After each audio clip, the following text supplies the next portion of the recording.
Дорогие зрители, с вами Майнкрафт Hero. Сегодня я покажу вам, как же снимать, какие программы подходят для снимания видео. Алмазики! Какие видео подходят для... Ой, какие программы подходят для снятия видео. Вот эти три программы. Эти три программы называются Fraps, Bandicam и Boss. Boss, не знаю полное имя. Boss — это программа, которая... OBS, не Boss, точнее. Ладно. Boss подходит для стримов, прямых эфиров. Для прямых эфиров. И, конечно же, для снятия каких-либо игр. Bandicam подходит для рабочего стола, но не для мощных игр, когда графика игр таких графика очень мощная.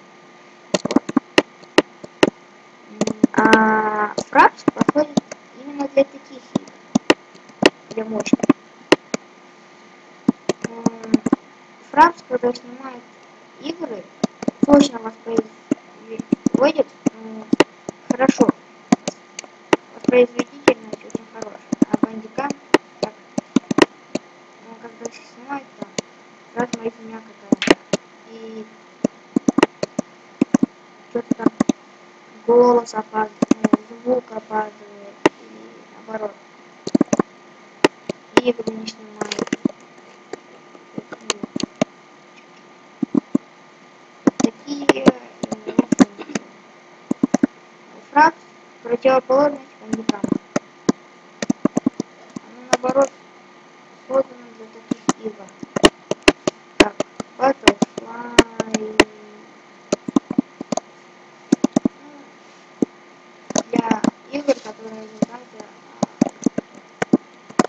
Для игр, которые нуждаются мощных программ, которые снимают. И Fraps хорошо подходит для таких игр. Вот. А Boss подходит для всего. OBS, точнее. Чего это называем?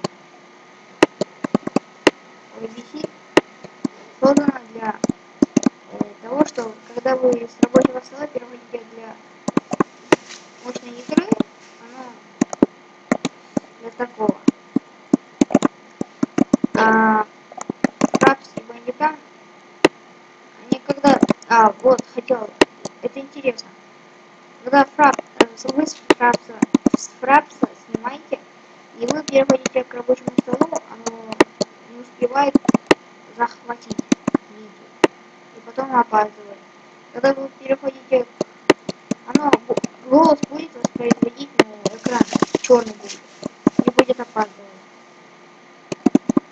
А поэтому я всегда выбираю OBS. Думаю, что я вам на сегодня помог. Ставьте большой палец вверх. И с вами был Майнкрафт Hero. Всем пока. И не забудьте подписаться.